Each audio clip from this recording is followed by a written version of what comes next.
We are back on the Rational Boomer podcast. Hopefully your day is going well. It is what is it? Saturday. Saturday is when you'll hear this. Ed is here. You can see him waving with his goofy face in the camera.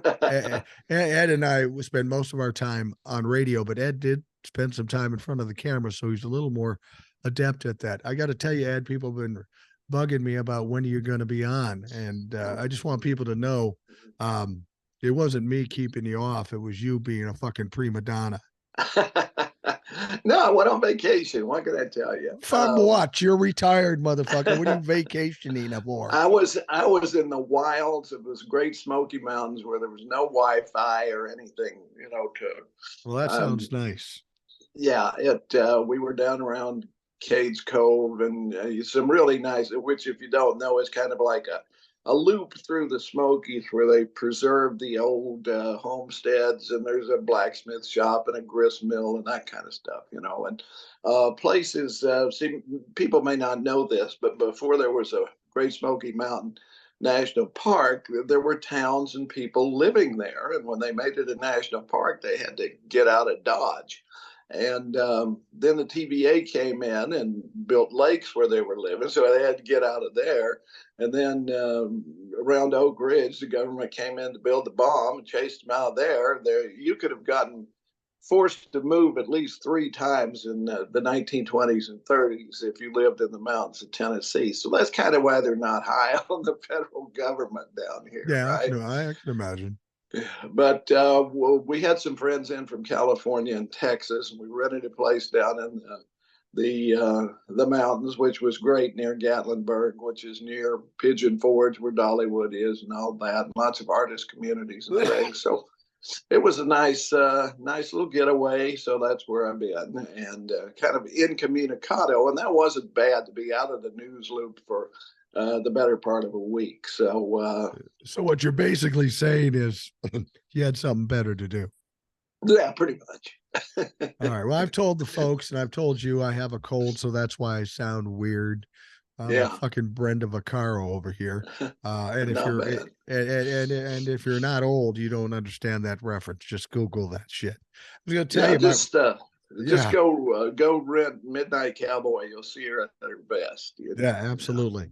My wife and I are going down to Georgia end of December, and she wants to drive. God, I don't know fucking why, but I don't have any input on that. But if I do that, I'm going to try to get somewhere near you are so I can actually see you face to face. Oh, that'd be cool. When are you doing that? End of December. I won't. Don't worry. I'm not going to fucking stay. I'm just going to be traveling through. Oh, not a problem. There's some nice little restaurants in town that we could meet here, or somewhere else along the way too. If you're, we're not too far off the beaten track. If you're traveling down 75, we're on 81. But okay. Well, I'll let you know ahead of time. I'll let you know ahead of time. Just head toward Knoxville and we'll find you. All right. All right. That sounds good. We've got a lot to talk about, lots to catch up on. One of the things that people have been most upset about these days are these polls that come out that suggest Donald Trump would beat Joe Biden in 5 swing states by 4 points. And I've always complained about these polls for many reasons, because we don't know anything about the polls. We don't know who funds them. We don't know who they're talking to. We don't know the questions they're asked. There's no way to check or balance these polls. And if you were going to buy a car or something like that, you want to check Consumer Reports to find out if it's dependable or not. But these fucking media outlets put it on their air as if it's direct from God and we're supposed to remember it.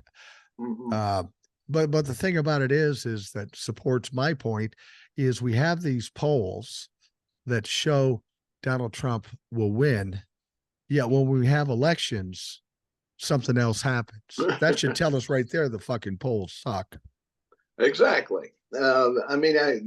Back in 2020, they said red wave, and right before this election, Trump was going, oh, there's going to be a beautiful red wave like you've never seen before, and he didn't win shit. No, no, he didn't win shit. He hasn't won shit since 2016, and that was a fluke. Yeah, that was a fluke or some kind of scam. It's funny. when they put out these polls, there's another.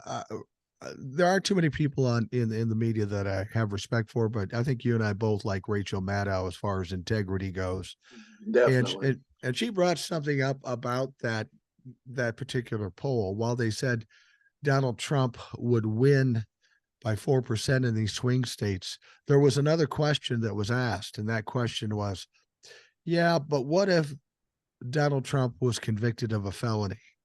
Mhm. Then it flips back to Biden by 14%. Yeah. So now all Donald Trump has to do is between now and the election in 2024 is run the table on all 91 fucking felony charges. So that should Yeah. be easy.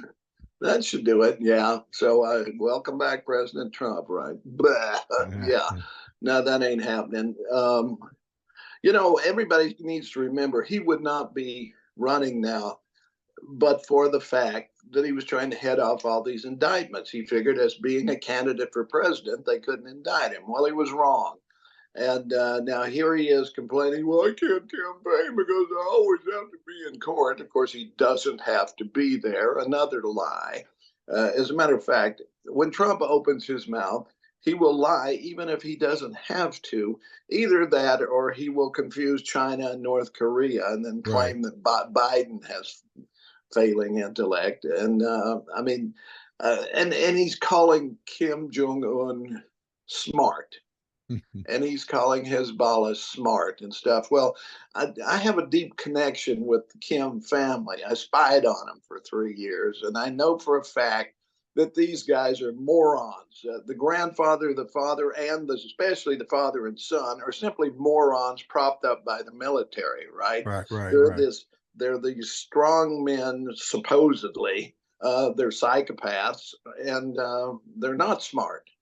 They have power because it's given to them, and it could disappear at any moment. And I hope someday it does, and his lifeless body is dragged through the street and eaten by dogs.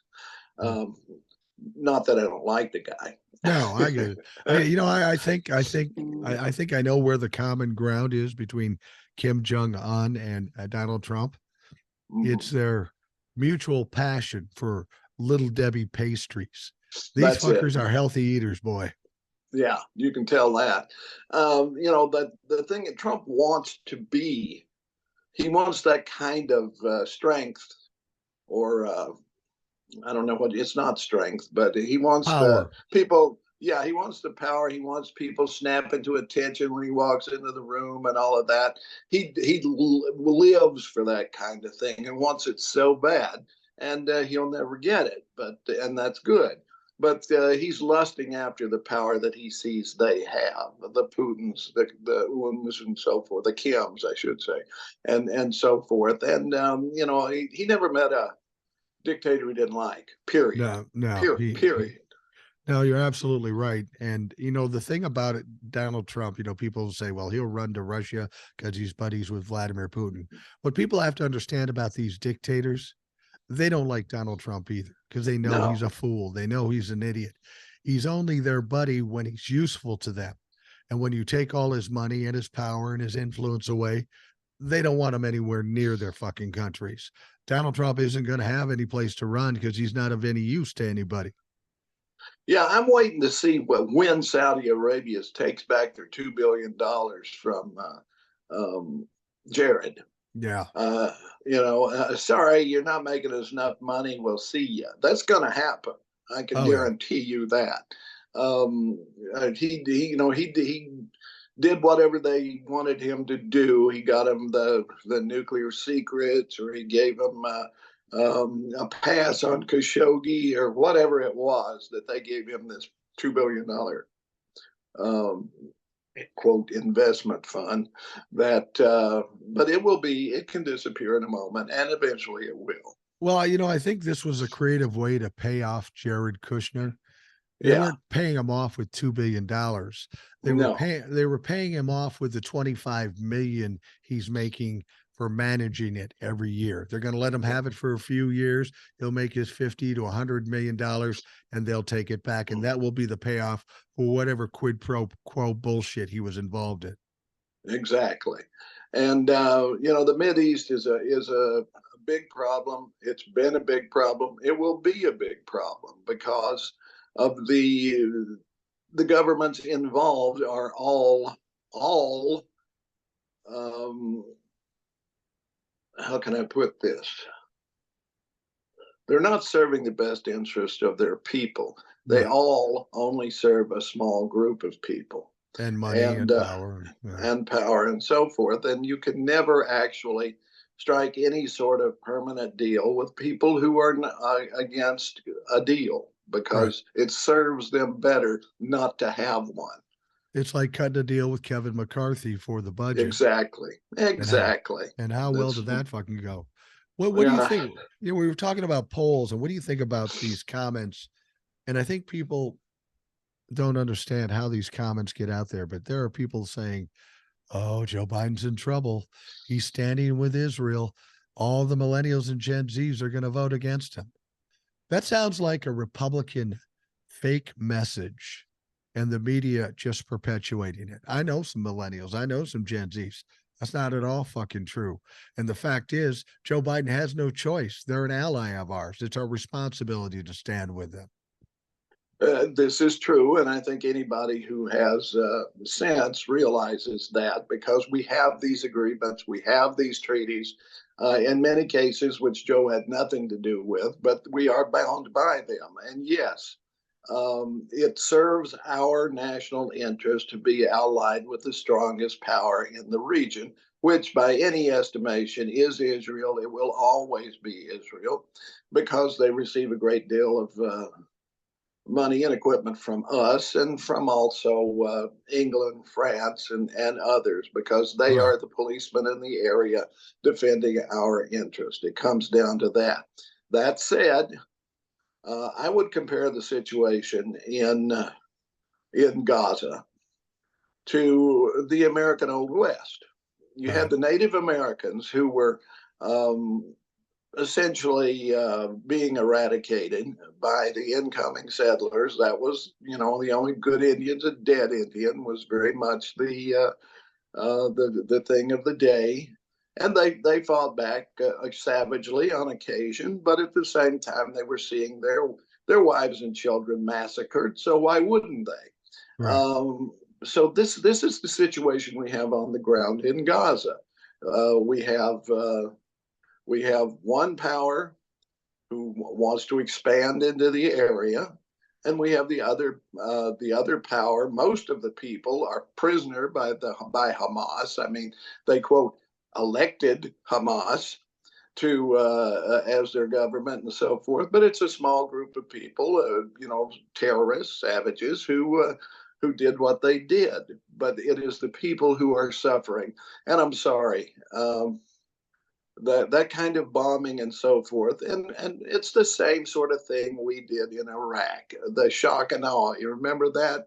Yeah. uh, the soldiers always have a place to go. It's the civilians who don't, and we murdered thousands of civilians in Iraq with our shock and awe, and that's all forgotten because it's yesterday's news. But that's what's going on in Gaza right now. And The God innocent and God was on our side, so it's okay. Yeah, so it's okay. Yeah, but that's what's going on now. I mean, people are starving, people are dying of thirst, people are dying of buildings falling on their heads, innocent people who did nothing to Israel. And I'm sorry, I can't accept that. I have a special distaste for old white people like us that Yeah. aren't either Jewish or Palestinian having strong opinions on what's going on there. What I've learned about that particular war and that particular conflict, first of all, it's been going on before I was born, before you were born.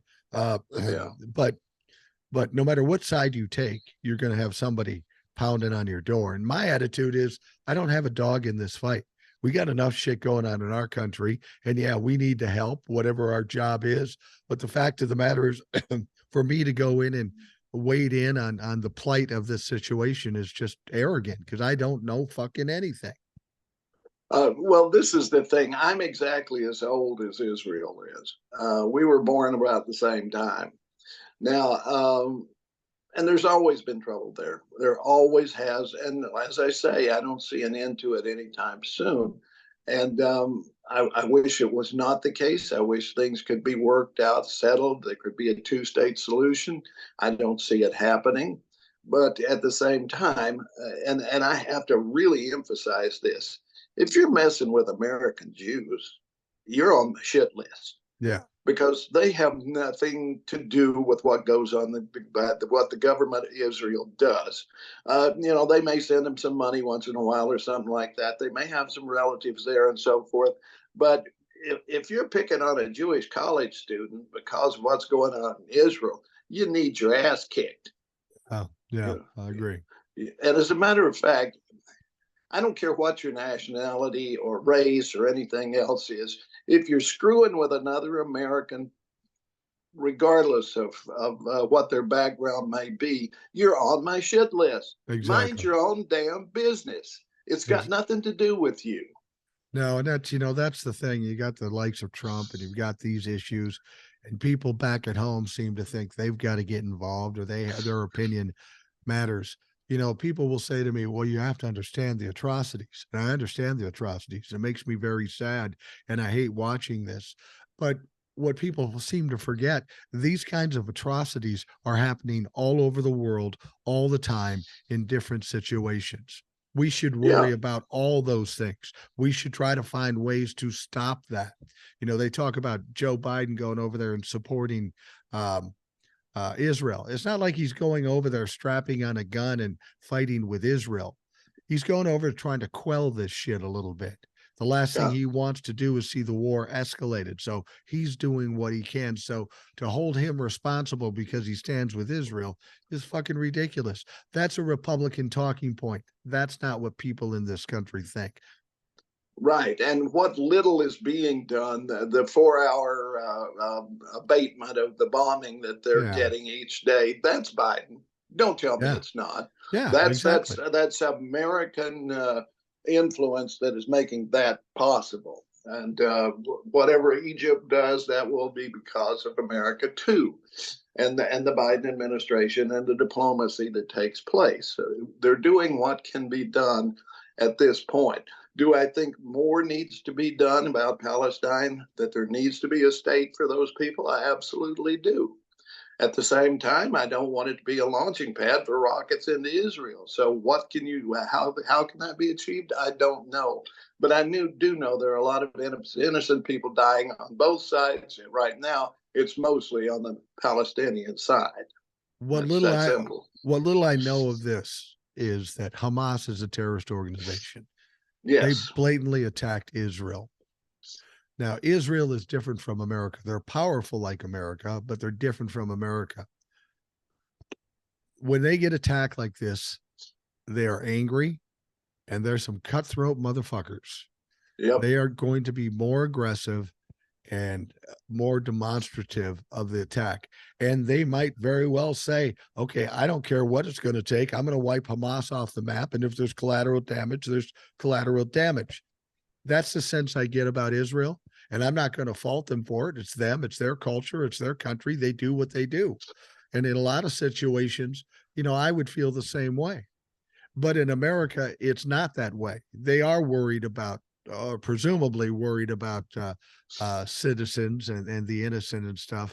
But some people, that war is so contentious that it's burning bridges and scorched earth. And it's been like that every fucking war they've had. And there's been dozens. Well, let me put it in a different context. Say there's a woman who has an abusive husband. All Right. right, and he also is he causes trouble with the neighbors. So um, someone calls the police and says this guy's being abusive to his wife and he's throwing shit on my lawn or whatever. So the cops show up and start beating the woman until she throws this guy out.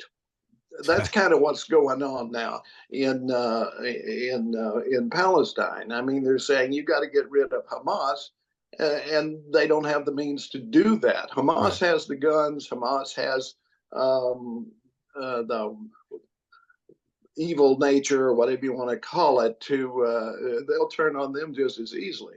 So yeah, that's my analogy right there. Take it or leave it. And do we have any room to talk about what they should do about getting rid of Hamas when we've been dealing with an abusive daddy for fucking 7 years and he's still hanging around? I mean, it's no Exactly. different. We as a country should have had enough brains and enough wherewithal, being allegedly the most powerful and best country in the world. The moment that fucker stepped up and started talking the way he was, he should have been out the fucking door. But he wasn't, because the DOJ, our government, doesn't have the teeth they thought they had, and we got people supporting him. I mean, this is the thing. We've got to be stronger out here, because if Donald Trump had been taken out of the equation in the first 2 years, we would have been okay. Now we're going to get to 2024. Biden will win. The Democrats will take power in the House and the Senate, but it's still going to take us 10 years to dig out of this fucking hole. Absolutely. I just saw another poll. We were talking about polls, which I didn't have time to read because it was just a headline that popped up while I was connecting with you. Said the voters think the Republicans will do better on the economy, defense, and something else. And that's so much bullshit. The Yeah. Republicans never do better on anything, ever. There No. has been no Republican policy, not one, in my lifetime that has been better than what the Democrats did. All they have ever done in my lifetime is try to tear down what Democrats do, specifically Roosevelt's New Deal, that gave us everything that we enjoy, Social Security and Medicare came along later, but it set the stage for it. Everything good came out of the Democrats. Everything Right. bad has come out of the Republicans, or they have spent their time rather than doing something, making something better. They're trying to rip down what the Democrats do.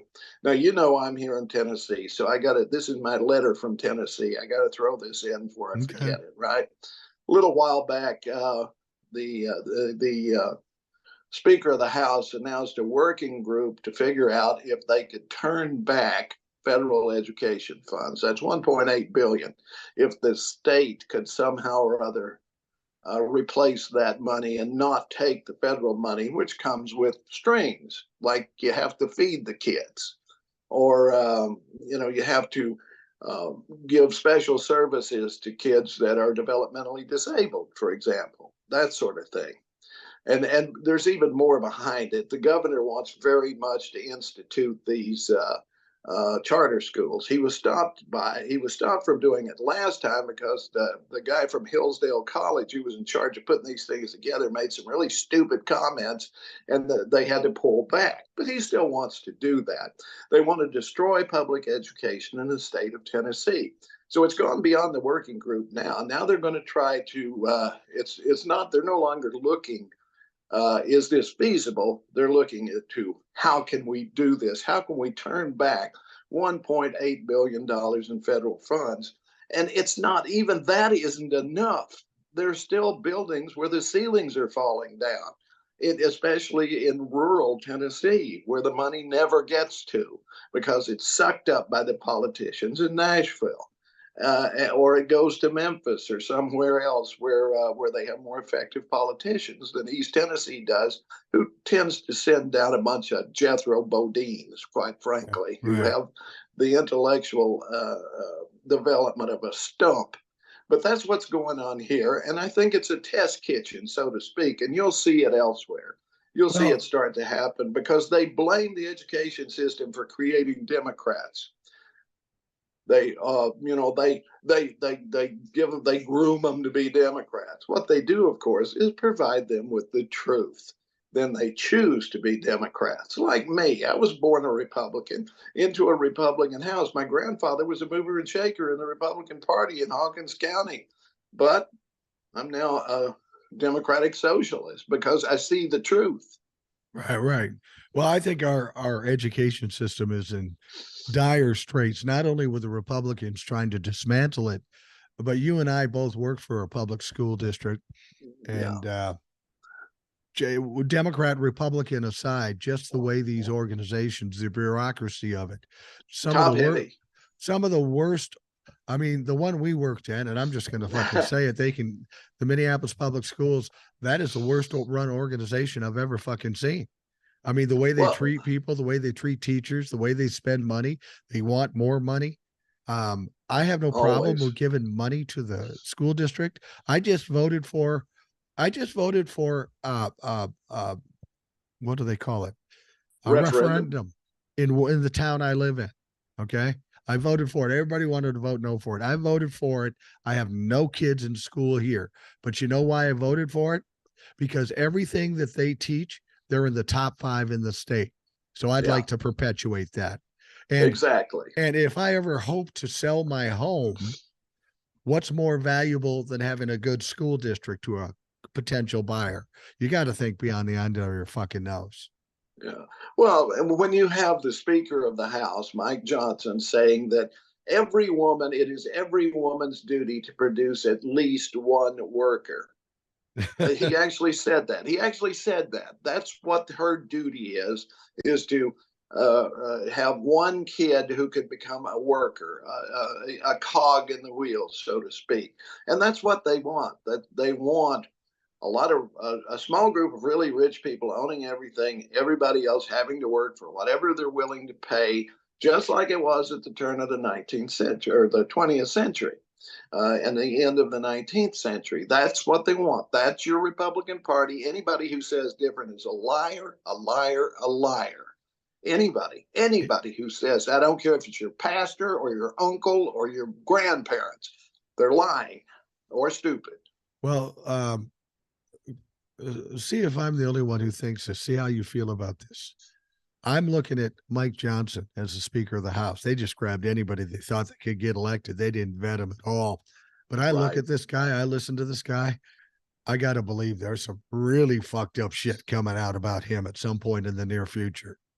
Oh yeah, I mean, well, what about the black son? You know Yeah. that he's 22 years old. He adopts a 14-year-old black son who is then arrested for every crime you could possibly come up with during the time that he supposedly adopted. I don't know. I don't know what's up with that. What's up with the wife?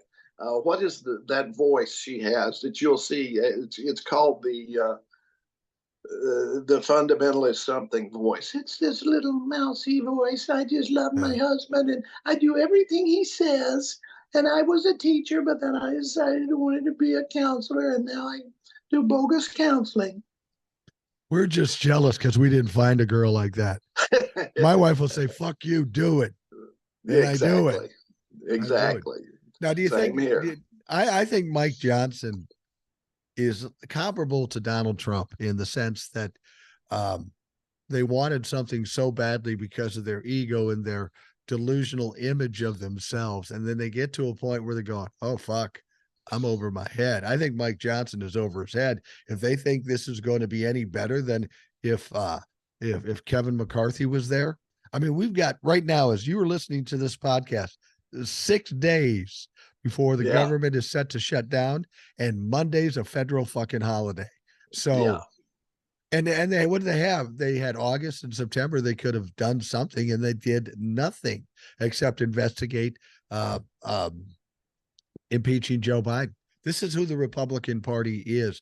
But I think Mike Johnson is getting some realization right now that he's probably a little fucked at this point.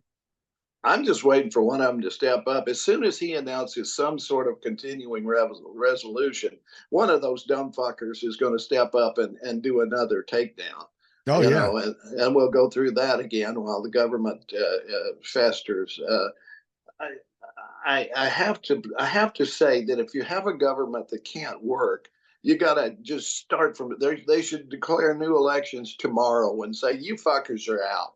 You I agree. can't do it. You can't do it. You Yeah. know, so we're starting from the ground up and see what we can do here Well, because I don't know. Who was the one before him? He just popped out. Kevin yeah, McCarthy, right? right, He's a cynical prick. All right. right. We've had cynical pricks as speakers as far back as I can remember. Yeah, You know, in both parties, it kind of goes with the territory. He's an incompetent, cynical prick, though. I That's agree. his problem. But I know a bunch of Mike Johnsons, I do Because too. for a brief time in my life, I was an evangelical Christian. Oh, 5 years. 5 years. well, look at the time. Thanks for coming by. But I got over it. I'm a recovering evangelical Christian, but I know a lot of Mike Johnsons, and they're what I call true believers. But what they believe in is not what's written in the Bible. It's got nothing to do with Jesus. It's some kind of twisted power grab of Old Testament stuff where they think white men are just like sliced bread. You know, they're the Right. best thing around, and every woman owes them their allegiance, and any other race is meant to be subjugated. Um, they are rigid. They completely believe this crap. They completely believe it to their heart and soul, and there's nothing you can ever do. The only way to get rid of them is to beat them at the box office, and or with a bat. Take your pick. Yeah, when I was 8 years old, I had a friend whose father was an evangelical, creepy motherfucker. And this is when Martin Luther King was still alive. And he was trying to tell us that Martin Luther King was a criminal because he'd been to jail. Yeah, Hey, that makes sense. He's been to jail. He's a criminal. I don't know. And then he proceeded to tell us that it says in the Bible that black people are subservient to us and should serve us. That's why slavery was good. And I'm 8, so I'm listening to an adult. I'm going, that sound right, but I went home and I told my mom that. She was fucking furious. Had she been a black woman, she'd taken off her shoe and gone and beat that motherfucker to death. That's what she would have yeah. done. Instead, she called him and ripped him a new asshole. But yeah, I think evangelicals just I'm not a fan. And some people get on me because I don't like evangelicals. I just haven't seen any good they do. They cause problems in this country. They have a skewed version of what God is supposed to be. The thing about Mike Johnson, though, is he's really kind of fucked here because we've got to get this budget done or a continuing resolution done. Now he's a MAGA fuck. He's the BFF of MAGA, right? But Yeah. he's gonna have to sit down with Joe Biden. And Mike Johnson's been in politics since 2016. Yeah. Joe's been in politics for 50 years. Joe's Right. going to turn that motherfucker inside out. And if this country shuts down, he comes off as a failure. The Republicans get the blame. But if he sides with MAGA and does shut it down, or if he doesn't shut it down, then MAGA is going to be up his ass. He can't win for losing here. He's fucked either way he goes. Exactly. There's one salvation that I hope happens. I've heard rumors that it's going on in the background. We'll see. The you're absolutely 100% right. But Joe's not going to sit down with him. Joe's going to say, "I had a deal with McCarthy. Right, right, That right. that deal stands. Yeah. You honor that deal or shut it down. You get the blame. I'm reelected. You can go fuck yourself." Yeah, I think that's the play. And I think Joe is kind of at that stage. We're seeing him being a little more vocal about going after Trump and going after Congress and stuff like that. And I think that's what he needs to do over the next 12 months. He needs to come off stronger. I mean, because that's what people relate to. People related to Donald Trump because they saw him as a champion. I mean, I'm convinced some people listen to the Rational Boomer podcast because I'm loud and saying, fuck you. Yeah, People I think think that that's it. people What think else you got? yeah, no, people think they think they that needs to be said and they don't have the position, the platform, or the power to do it. So when they find somebody who's really going to stand up for them, they get in line behind them. I mean, Yeah, and exactly. Joe needs to do that to get those people coming to him. The moment he talks strongly, the more support he'll get. And put on the sunglasses and pull the dark Brandon, because that's exactly what we want and need and we want to see. And it will also reach out to the independents. They see that and they see strength in that.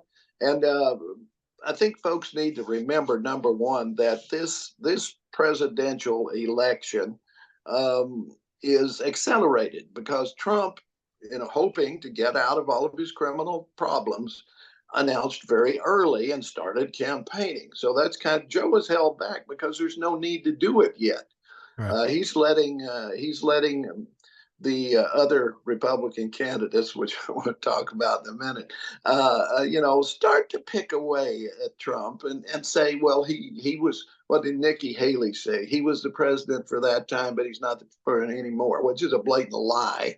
Sorry, Right. Right. but Right. my hope is that what will happen is that Jack Smith steps up with a handful of indictments for Matt Gaetz, Marjorie Taylor Greene, Lauren Boebert, and the others, Gozar and Biggs and so forth, and lays those down and says, "You're indicted," Yeah. and they lose their power. Uh, Yeah.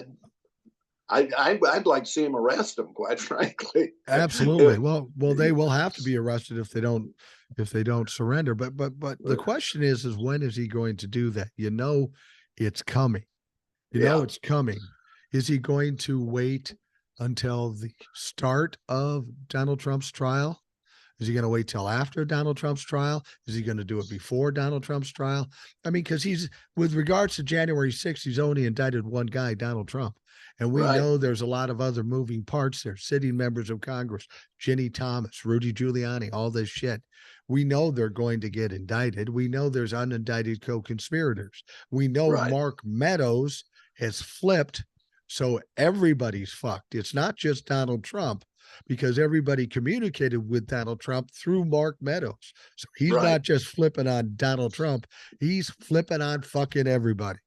The Yeah, and question I don't is know. when is he going to, it's going to come, but when? Yeah, I don't know, but I'm keeping my fingers crossed that it happens well before the election, so that they're taken out of the picture. I mean, something's got to give with the Republicans. I mean, you have Karl Rove saying that it's a disaster that's going to take down. That's going to put Joe right back in power, and maybe whoever comes after Joe is going to, if Trump is the nominee, it will totally destroy the Republican Party forever. So that's from Karl Rove's perspective, and he's not an idiot. I mean, he was chief advisor to George W. Bush, so that certainly doesn't make him a genius, but it does. Um, he does know Washington, and he can see where the chips are going to fall. And I can't wait for it to happen, quite frankly. I don't see any Republican who's going to pull that nomination away from Trump unless he is convicted. Well, I've had this debate with people before, and I've gone out on a limb and said I don't think Donald Trump will be the nominee, and that's regardless of if he's convicted by then or not. He's ultimately going to be convicted, Yeah, whether that happened, and it's probably going to happen before the election because we know the one in DC is starting in March. It's going to go maybe 3, maybe 4 months. So that's well in advance of the election. So he's going to get a conviction. I just don't think, with all the things involved, I don't have a specific reason why he won't be the nominee, but it's just a gut feeling. When you have this lawsuit, which will be over probably mid-December yeah, at the latest, and they're going to take away all his money, all his power, all his property, all his prestige. That's going to take a guy who's built himself up on all those things, and that is his substance. That's how he identifies. When you take that all away, you've got nothing more than a shell. And the criminal stuff will be like stepping on a dead bug because he will have nothing. And when you take all those things together, I don't see how he's candidate. I think the Republicans will pull back from him, or he'll just, become what's the word I'm looking at? It's not comatose, uh, but he's not going to be able to move. He's going to be yeah, so trapped and so busy with lawsuits and criminal trials. I mean, you said he didn't have to go to the civil trial. He does have right. to go to the criminal trial. So That's he's right. got to show up. He's got to sit there all day, every fucking day. And he's got multiple trials.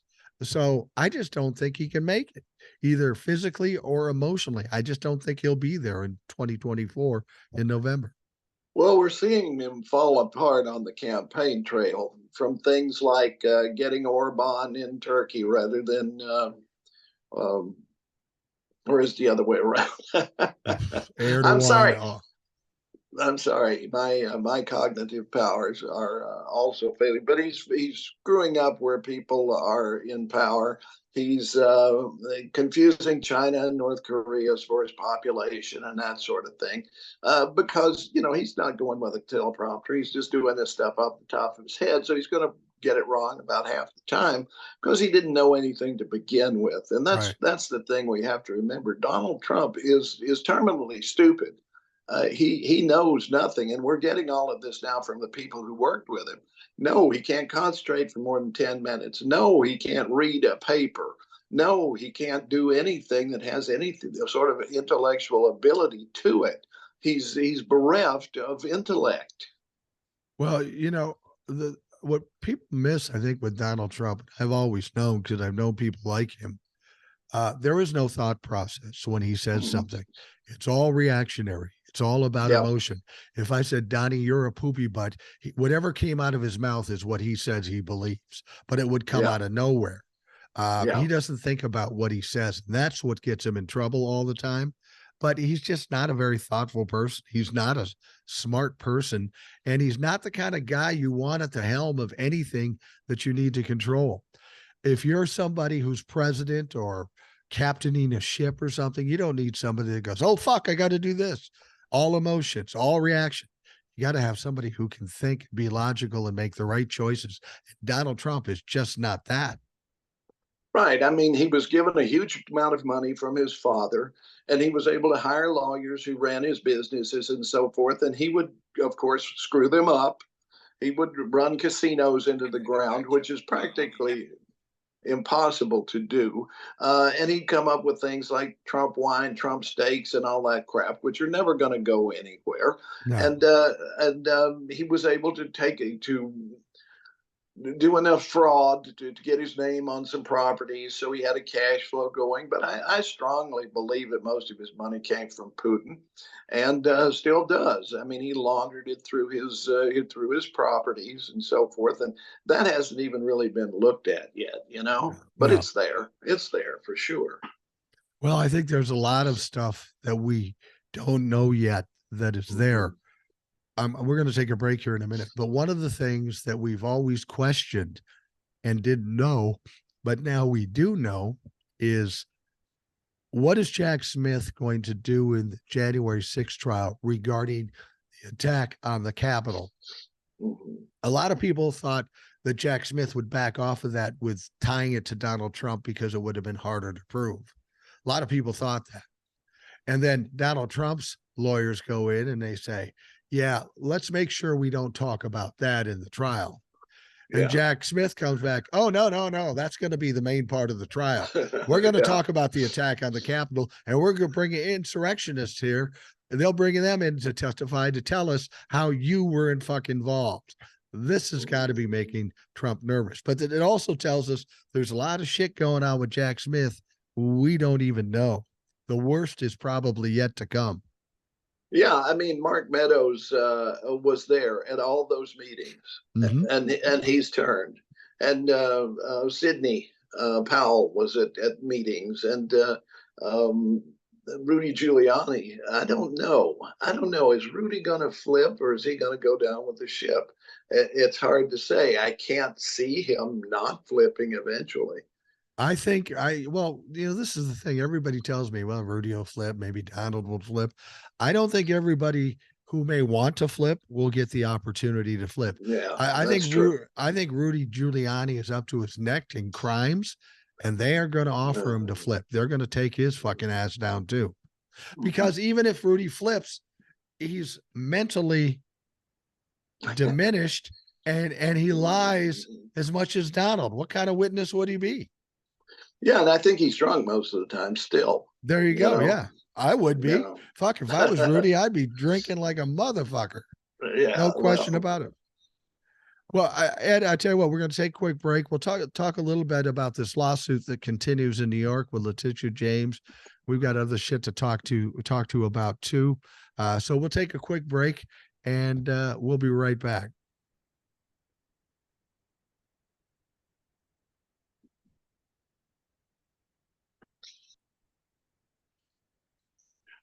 I just want to throw this out real quick. Have you heard that Jack Smith has subpoenaed a chauffeur, a woodworker, a maid, and a bunch of other Mar-a-Lago employees? Yeah, I did hear about that. I don't know the whole story, so I'm glad you brought it up. But this apparently wound Donnie Trump up a little bit. He's Oh, a getting a little little bit. nervous about this shit. Yeah. Well, these are the people you don't know are watching, but they're always watching. You know, the guy in the front seat hears you on the phone. The woodworker is a guy you decided to have reinforce the door on something for some reason, and you mentioned why. The maid knows everything, of Right, course. You right, know, so yeah. I mean, the article I read said, well, it's kind of it might violate that old adage of the prosecution never ask a witness a question you don't know the answer to. right. That witnesses like this, who are not politicians, who are not movers and shakers, um, you don't know what they'll do on the witness stand. They may tell the truth, they may lie. You don't know, you know. But I've got a feeling Jack Smith knows how to prepare a witness pretty well. You know what I'm getting from Jack Smith, and I presumed when he took the job, um, he doesn't talk much. He doesn't No, let anything go really, but he's really good at positioning everything until his prey is cornered and there's no way out. yeah. I got to tell you, Donald Trump keeps talking about Jack Smith being deranged. Uh-huh. All that tells me is he understands who Jack Smith is, and he's scared to fucking death.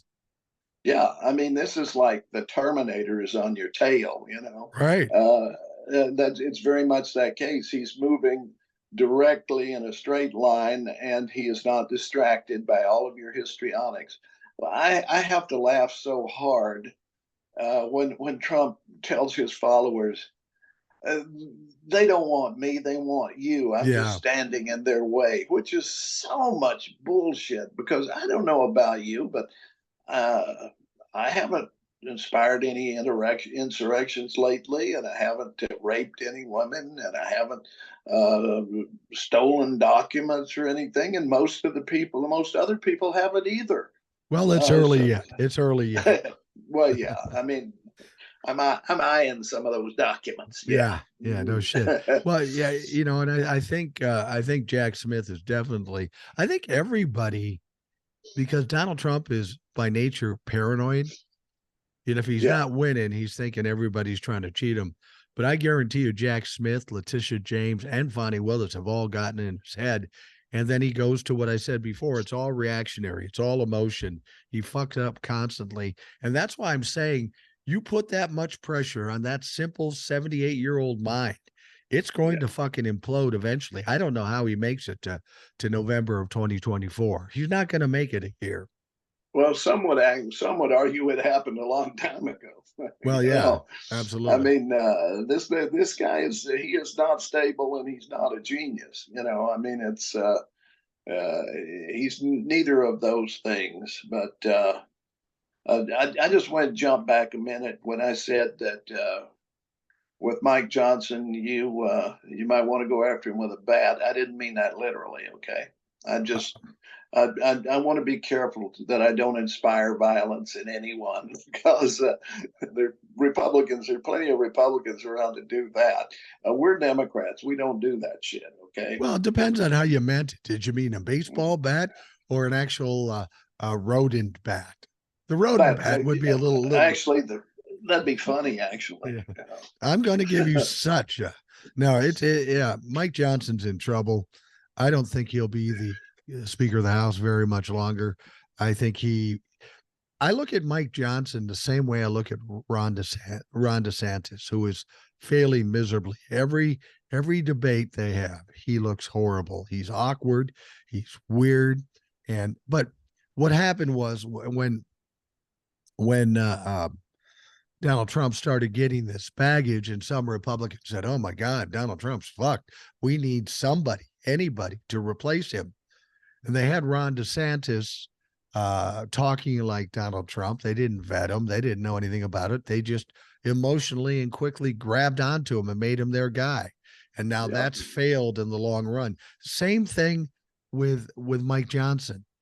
Nobody ever heard of this motherfucker. The only Right. reason they put him up is he hadn't been there long enough and he was too quiet and he hadn't made enough enemies as yet. Nobody Right. even knew who the Exactly. fuck he was. So they said, well, we can get him elected quickly. But they made the mistake of putting some guy they knew nothing about. They didn't vet him. I mean, even MAGA is mad at him about some things. This guy is just weird on a different level. So, Well, this is the thing. This is the thing. I mean, if you were casting a movie about burning witches and you wanted the chief inquisitor, you got Mike Johnson, right? He's this emotionalist turnip, yeah, but who is just itching to stick that torch in the woodpile. You know, I mean, this is what we're dealing with here.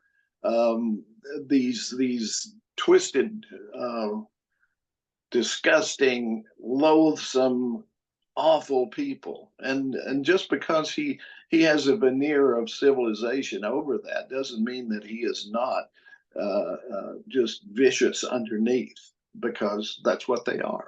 I think the most disturbing thing since the entrance of Donald Trump into politics is that this country was respected, had credibility, had high bars for everything, even though some of it may have been hidden, but at least the image was top shelf. Mhm. Everything is so fucking lowbrow now. Donald Trump, Mike Johnson, the entire House of Representatives, everything's so lowbrow and dumb. If we were to transport all of this back into the 1970s, people would Yeah. go, what the fuck is this? No kidding. They would have No. swept that shit away so fast. It's ridiculous. You know, it's funny you should mention the 1970s, late 1970s, 79, 80, right in there. I was back at the University of Minnesota. I was going to get my teaching certificate, Mhm. and I wound up going into radio instead. But Good I was in, move. yeah, and I didn't make nuts for about 20 years. But the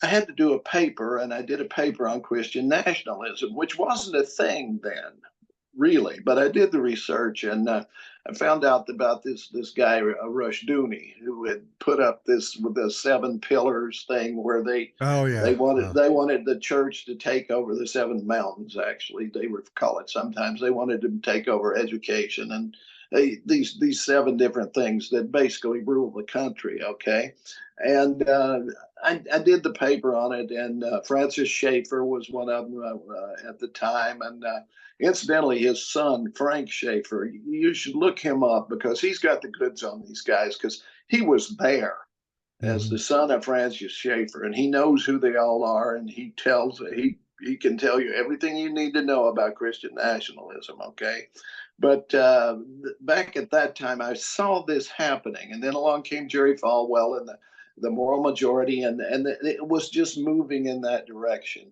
And when you Right, move in that direction, you eventually get Mike Johnson. right, exactly. Exactly. I we've got to get away from that. Hopefully that will get shut down coming up in 2024. I want to talk about the lawsuit. We talked about it a little bit.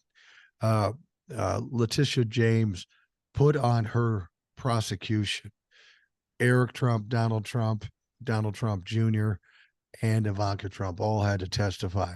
Ivanka Yeah, Trump was the last person to testify. Letitia James has rested her case, and now on Monday, the defense comes up. And yeah. guess who it sounds like their first witness is? Cokehead Uh, Donnie Jr. oh yeah. Okay.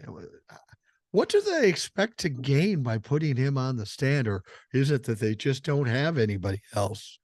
They don't have anybody else, and what they want to do is try to impeach the testimony that the people heard, or answer back.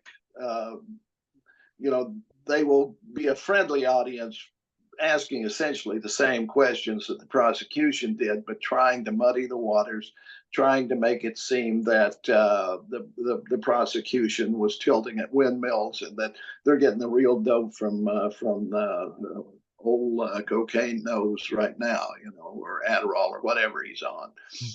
But don't doesn't the prosecution also get to examine him after they've talked?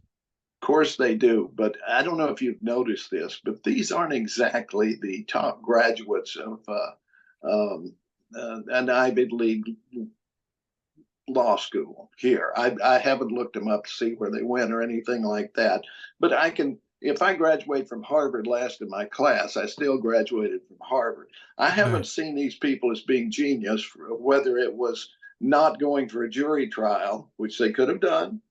I'm sorry, Don, it's your lawyer's incompetence or you're an idiot, but that's why you didn't get a jury. Okay. But so, yeah, I've seen so much. And now they're coming out bad mouthing the judge. Yeah. The Makes woman, no he sense. yelled at me. He yelled at me. Because you're a dumb bitch. Exactly. So, yeah. You know what I found? What I found interesting was Ivanka was the last witness. Yeah. She was the only one to have a different lawyer. She didn't have Trump's lawyer. She had her own lawyer. Yeah. And some people were thinking she'd throw Donald Trump under the bus. And she kind of did. I don't know if you heard her testimony, but she was saying, well, I don't remember that. I don't remember that. However, I don't quibble about the document. I'm not saying the document's not true. I just don't remember. So it's kind of like a humble brag, if you will. I don't want to say anything outright, but yeah, that's probably true. So she basically threw her brothers and her dad under the bus. She put the last nail in the coffin. To be such astute business people, they sure don't know much about their company, do they? No, I don't recall. I didn't know. Nobody told me. But see, that's the thing that they seem to miss, and Trump's miss it all the time. They will claim one thing as a defense, but all it does is implicate them in another. Now, if they knew what was going on, obviously they were committing crimes. All right. Right. But if they say they didn't know what was going on, now they're committing reckless disregard to fraud. Exactly. And the bottom line is they own the company. Yeah. The buck stops with them. And exactly. And you tell me the accountants just do what they do. I don't know what they do, but they had to have material to work on, and that material had to come from you. You have to be the originator of the material, hand it to the accountant, and then they do what they do based on what you tell them. So the idea that I had no idea, that's absolutely ridiculous. And fortunately, I think the judge understands that. And since he's the only one deciding, Trump's fucked. Yeah, I mean, you remember, number one, he already told Eric, well, you lied on the stand because we got these texts that you sent to the accountants telling them to change the values and so forth. But at the same time, the case is over. It's been decided. He has ruled there was fraud. Now it's just how much he charges them. Is it 250 million? Is it more? Is it less? Do they take away the business license for 6 months or forever? That's what's being decided here. Trump has lost this case. Sure, he'll appeal it. It might go to the Supreme Court. Who knows? We know what's going on up there. They might overturn it. We don't know. But still, it's going to be a black eye on him, and he's already lost. Let's don't forget that. He's already lost. But understand this, when you say it's going to go to the Supreme Court, it's not going to go to the federal Supreme Court. It's going to go to the state Supreme Court. Vastly different than the feds. It's true, but they might find a way to appeal it beyond that. I don't know if they can, but since it's a presidential thing, I don't know. It's uncharted territory as far as that goes. But now, somebody told me something that might preclude them from making an appeal. I don't know if this is true. I hope it's true. They basically said, say they find that he is going to be fined or ordered to pay $500 million, 500 million. That's conceivable. Somebody told me that in order for him to appeal, he has to pay that fine first. That's right. So how is he going to do that? The only way he can do that is sell off his properties or have them taken away. So everybody thinks it's just an easy process. Well, I'll just appeal and keep it going for years and they'll die. No, he's going to have to do some shit. His companies are still going to be in receivership until an appeal says, no, you're not going to do that. That means he doesn't have control over his shit. And when he's fined, he's got to find a way to pay it, especially if he wants to appeal. I want to see him auction off the plane. That's what I want to see. Yeah, that plane sounds like it's pretty shitty, though. Well, I know, but it's a symbol of his ability to fly here or there, Trump and get won. yeah, Trump lost. You mean? Yeah. Yeah. Well, somebody else suggested that the defense might put Donald Trump back on the stand. Now, why would you I do that? oh, I don't know. I think they just like playing with him. I mean, every time you put him on the stand, he's going to put his foot in it. Oh, You yeah. know, I mean, he narrowly avoided jail, I think, just because this judge is so even tempered that, he warned him a couple of times. He told the lawyers to take charge of him and so forth like that. But it's close. It's close before he calls in the gendarmes. It's just to be able to see him behind bars would do my heart good, even if it's for 5 minutes. Well, and I think that, people are under the misconception that a judge says, um, if you do this, you'll get fined or go to jail. And what people prefer to happen is Donald Trump says egregious shit, and then they just put him in jail. And that's not the way it works. They kind of walk him down a primrose path, kind of give him some chances, and then set him up to the point where when they do put him in jail, there's virtually no choice and no argument with them about it. No way to switch it up. I think Judge Chutkin is kind of on that track, Yeah. because Jack Smith, what Judge Chutkin does, and probably what this Engeron does in New York, is based on what he's asked to do by the prosecution. Yeah. Jack Smith has finally said, I want the gag order off, and then they take it on again. And then Yeah. he said in his motion, I think you're going to need to put Donald Trump in jail.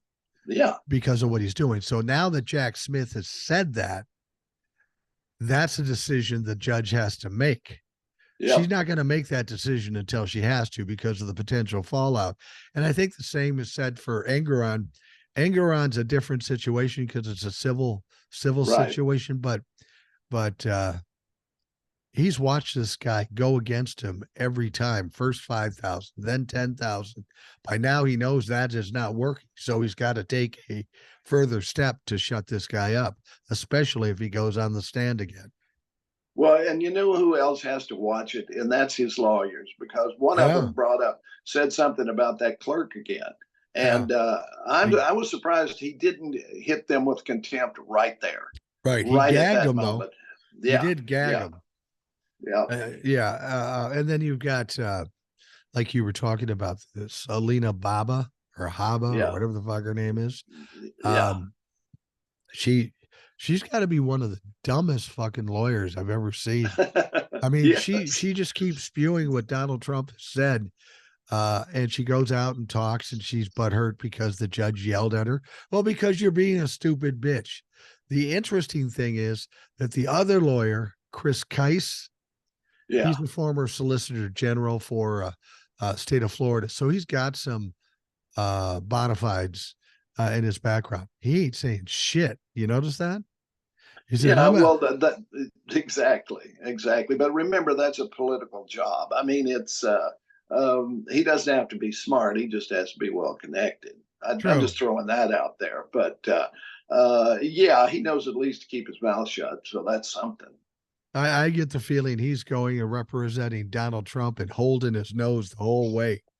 Yeah. That's what's disturbing to me. If you're an intelligent lawyer, you can't tell me that you don't know what the fuck is up. You don't know how guilty your guy is. I know it's your responsibility to defend him, but some of the antics he does on the witness stand. How as a lawyer don't you just say shut the fuck up? And the reason he doesn't is because he's scared to death of Donald Trump. Anybody who's ever worked for Donald Trump is scared to death, and he gets to run roughshod, and he fucks it up every time. Well, I remember when I was in my junior year in college, I decided I was going to go to law school, and took the law school admission test and aced it. Wow. Yeah, and not I to got toot my a own. I got a 71 on my driver's test. So you're not the only one that's bragging here, bitch. No, yeah, but okay, it's a brag. Yeah, I threw it out there, but anyway, my girlfriend at the time, which was kind of the inspiration for the deal, because I figured I could do better as a lawyer than as an actor, money wise, That's which probably a good point. turned out to be true. Yeah. But I wound up not going to law school. But anyway, I asked this friend of her parents, who was one of the better. He was a criminal lawyer, and I found that appealing. I didn't find the whole idea of corporate law or anything like that appealing. And so I asked him, tell me what it's like. And he said, the first thing you know is your clients are going to be guilty. So if you can't work with people who are guilty and try to prove them innocent, don't go into criminal law. Sometimes, he said, you're not going to be Perry Mason. It's not going to be the damsel in distress. You're not going to be defending the Chicago Seven. You're going to be defending Willie the Pimp, or a bootlegger or somebody who stole this or that. He said, your clients are going to be guilty. And that's what you have to know going in. And most of the time, you're going to be defending people that you wouldn't want to sit next to in a restaurant or on a bus. It's funny you bring up the Chicago Seven. Oh, I can't think of the name of who wrote this email. It's Jeff or something. I think it might be Jeff, Garage Door Jeff, maybe. Yeah. He's convinced that you were one of the Chicago Seven. He's thinking like 4 or 3, but he's convinced you were in that mix. So do you want to confess now? I'm not old enough. Those guys were all born in the 30s, so they were in their mid 20s or something at that time. I was still early college, I think, for the Chicago Seven. So no, I'm not. There were a couple of guys who were even older than that, but most of them, Rennie Davis and who's the one who was married to Jane Fonda? Hayden, Tom Hayden. Yeah, Tom Hayden and a few others. They were all born in the 30s. I think one of the older ones. There are 2 older ones, but then there's one who was born in 1940. The rest were back in the 30s, a couple of years there. So now I'm not quite old enough to be part of the Chicago Seven, but I appreciate the thought. Well, Jerry Rubin and Abby those Hoffman. guys. Abby, yeah. Abby and Jerry, they were like that at the time, and then Jerry became a multimillionaire doing networking and stuff, and and Abby offed himself down the road a bit, but which was too bad. But it was an interesting trial to watch, that's for sure. And at the time, these guys were were heroes of mine because they were taking on an establishment that was, quite frankly, trying to kill me by sending me off to fight in a jungle that I didn't want to do. So I took it personally. Well, people, we talk about that. I was in my single digits in the 60s. So I was nowhere near those guys, age wise or going to war or anything like that. But people, I brought it up too. How is it that all these anti establishment folks back in the 60s, I mean, they were as anti establishment as anybody in history. How is it now that they are hardcore establishment? And I know not all of them are.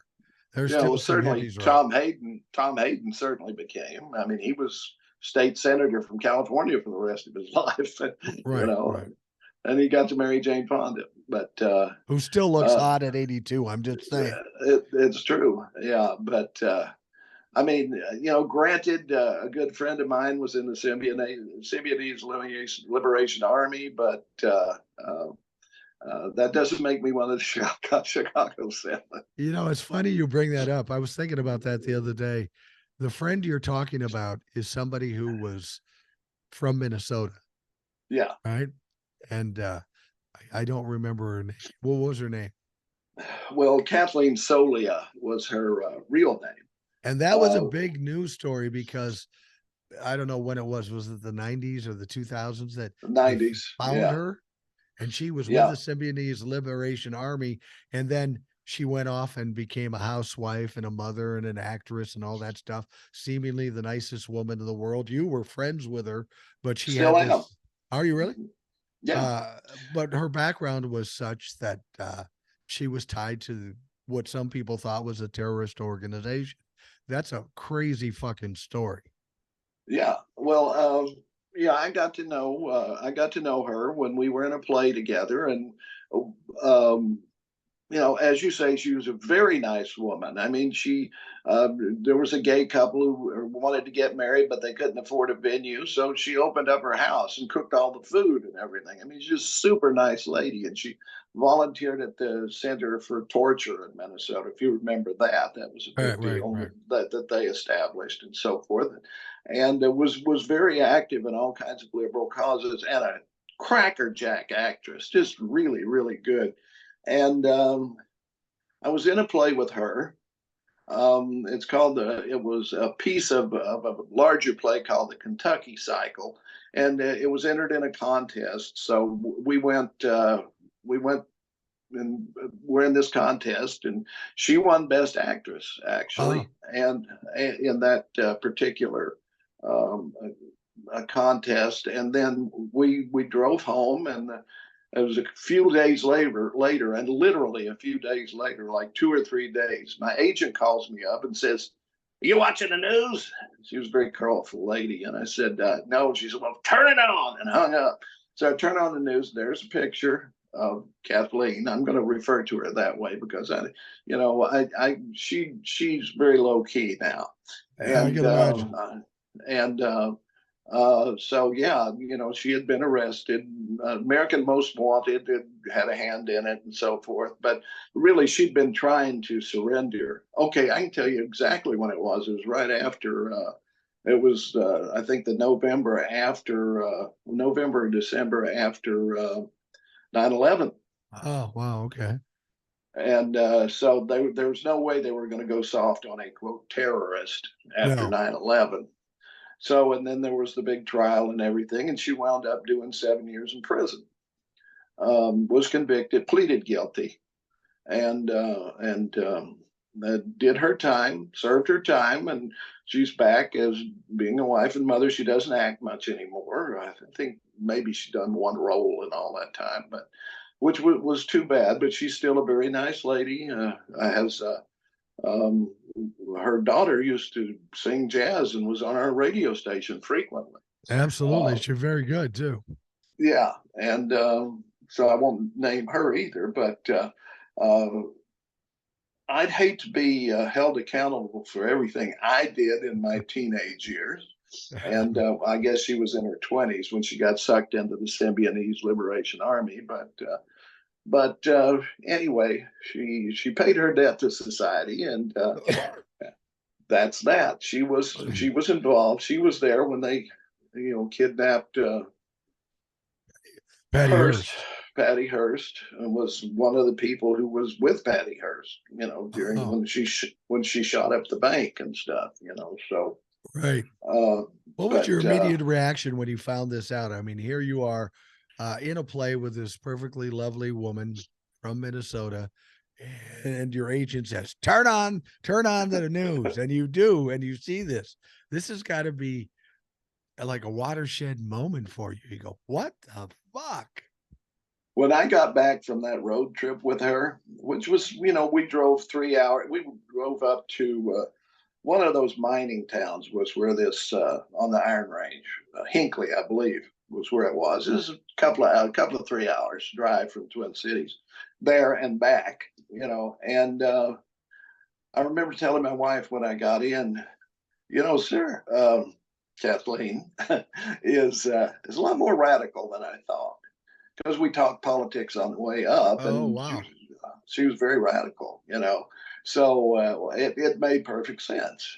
And the one thing I couldn't believe, they had a picture of her then The picture that the FBI was using to try to locate her looked just like her.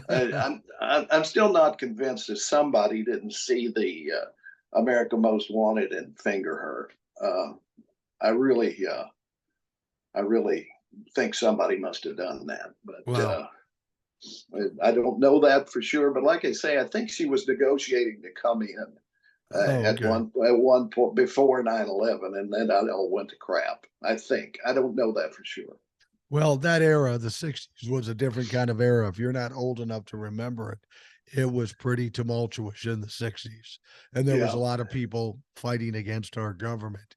And now we have what we have now. It's also tumultuous, but it's a much different situation. This is why when people always tell me, oh my God, all that's going on, it's going to be fucking Armageddon. We'll never be the same again. I say, we've gone through this before with the Depression, with the 60s. Somehow we come out the other side. And I get a sense right now, just a vibe, just a feeling that we've been in this mess for a while, but now yeah. we're starting to see some sunlight come through that we're headed the right direction. Yeah, you know what I remember about that era was that the Symbionese Liberation Army had Patty Hearst, and they demanded a ransom, but they didn't ask for money; they asked for food for people. All right. Um, and I remember them giving it out, and Governor Ronald Reagan saying, I wish we could shoot them." Right. I Now, remember that. now, let's not give them too much credit. There were some bombs involved in this whole thing too. There was Well, things yeah, bombed. but they didn't go off. Oh, they didn't go up. No, they were incompetent bombers. Okay, so you're Yeah, saying they're like Marjorie Taylor Greene. yeah, pretty much. Yeah, pretty much exactly. But Somebody asked me about that with Marjorie Taylor Greene. Jack Smith, as we said before, there's more to what Jack Smith has regarding January 6th than we know of. And somebody yeah, asked me, do you think he knows who the bomber was? And I'm hard pressed to imagine that they don't know who the bomber is. I mean, you've got every possible intelligence agency in DC. You've got some video. You can't tell me they haven't figured this out by now. oh, I think so. I've seen enough comparison walking video things side by side that it convinces me that the bomber was Marjorie Taylor Greene. I really do believe that. One other thing I got to bring up: you remember Michelle Bachmann? Yeah, that piece of shit. Crazy Minnesota representative, right? Of the Mike Johnson type. Well, Well, her husband had that a business to make people not gay anymore. exactly, and that's kind of what Johnson's wife does too, I'm sure. Yeah. But the she went to the church that Kathleen went to in Minnesota, and actually hid in the bushes to see who she could see going into this church, which was a liberal Presbyterian church, I believe. She wanted to see if there were any legislators going in there so she could accuse them of being terrorists and so forth. Wow. She literally hid in the bushes. So, Wow. this is just another. This is kind of a natural segue into the Republican debate and the ones that are still left there. And what a friggin' carnival sideshow these people are. And this is politically incorrect. I say that right up front. You got a dwarf. You got Ricky Tikki Tavi, the mongoose girl. You got the human cockroach, Ramaswamy. I haven't come up with the others yet, but it really is a sideshow, and it's that bad. These people, I wouldn't hire these people to be in a sideshow. No. Well, I mean, that's what I'm looking at. You've got Donald Trump well in the lead. I don't think he'll Yeah, be the nominee. I think he'll be crushed by all the stuff going on. Now you've got the rest of the people in this menagerie of fucking candidates. And there yeah, isn't one that could pull enough attention and enough support to become president. I mean, how can no, anybody look at the 2024 election and imagine that the Republicans have any chance at all? Donald Trump can't beat Joe Biden. He couldn't beat him in 2020. He's done nothing to improve his lot between then and now. He's going to lose by worse.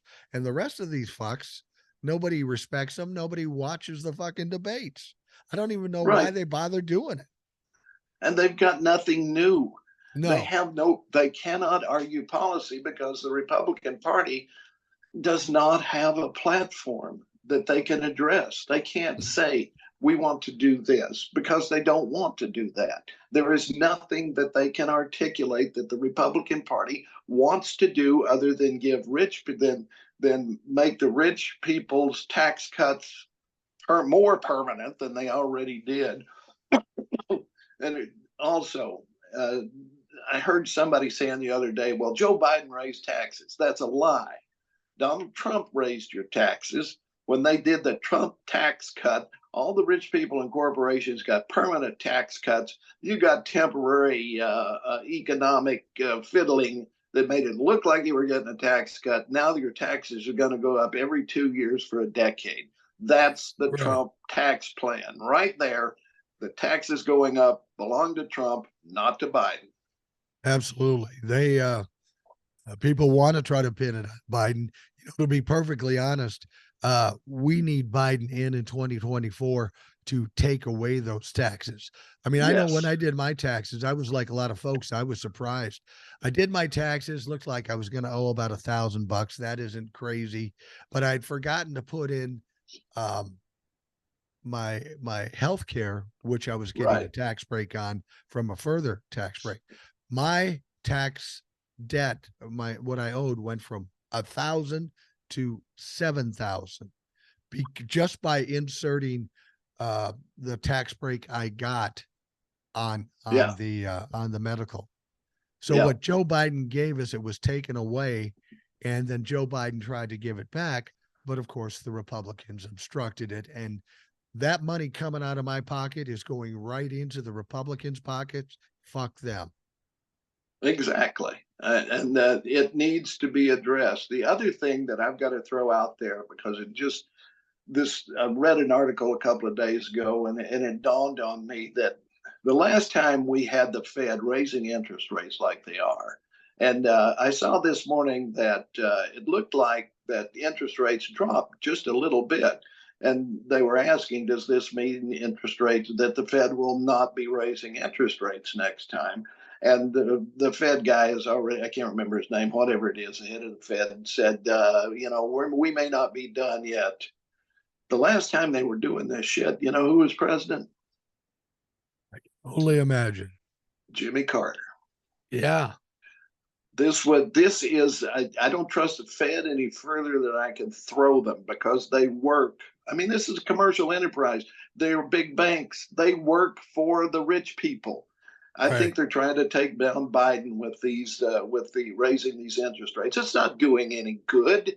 It really isn't. That's just my opinion. What we need to do is spur employment. We need to raise the minimum wage. We need to get the economy rolling for real, not this shadow show bullshit that they're doing. What we need to do is get people employed, making money, and then they're paying taxes, and everything is copacetic, just like it was in the 50s and 60s, because that's how it worked. You know, they're trying to they took down Jimmy because that inflation was not his fault. That was all the Fed. And then, Reagan comes in and borrows $10 billion and makes it look like the economy improved. And that's what they've been doing ever since. And that's the game plan. Take down the Democrats with raising interest rates, and then put the Republicans in to increase the deficit through the roof, and then cut social programs. All you have to do is look at it. It's not rocket science. Well, It's not even economics. that's the whole scheme with the Republican Party and the wealthy people. The only strategy that Republicans have had in presidential elections is trying to smear the other guy. Exactly. You got the Fed raising interest rates to make that look bad for the Democrats. You've got oil people raising oil prices because they can blame Joe Biden or the Democrats on high gas prices. This is the fucking game they play. It's all about smoke and mirrors. It's all about bullshit. And in the process, they're not only lying to you, but they're taking money out of your pocket unnecessarily. And that's what people have to get hip to. They have to understand that this is all a bunch of bullshit. they just don't want the Democrats to win. I mean, the whole idea that people ask me, why do people think the economy is bad when it's not? And there's only Right. one way to explain it. The Republicans say it more often, louder, and longer. So Right. that should teach us a lesson. Let's emulate what they fucking do, talk louder and longer, and tell the truth. Which is kind of why we're here, right? Right, exactly. Yeah. Exactly. But don't trust the Fed. They're not No. on your side. Never have been, never will be. They're on the side of big money. And that means they want to take your money and give it to people with big money. That's what's been going on since Reagan. It is taking our money, giving it to rich people, taking our money, giving it to rich people. And if they just eliminated the gas and oil subsidies, we could practically balance the budget. Do you realize how much more that we subsidize the oil industry than we do poor people? It's insane. And why would we subsidize anything that's highly profitable? Exactly. What's the fucking point? Exactly. Because they can, because they have enough surplus money to buy some politicians So and the lobbyists. Republicans are all about the free market, except for those really wealthy companies. They need our Exactly. help. Yeah, yeah, that's Yeah, it's they privatize profits, and they any losses or anything like that they socialize and make us pay for them. now the Fed is an independent corporation, right? They're not government. They're That's right. independent. Okay, so we can understand where the Fed stands on this. They're an independent company. They're not part of government. They're all about money. They're all Yep. about wealth. Right. Uh, so it's reasonable to think that they are more conservative, more Republican than they are Democrat.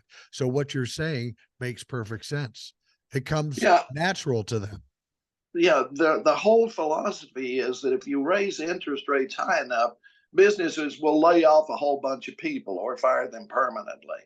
So there is a subset of society that will always be the whipping boy, and they're always the poorest, always the ones with the least access to politicians.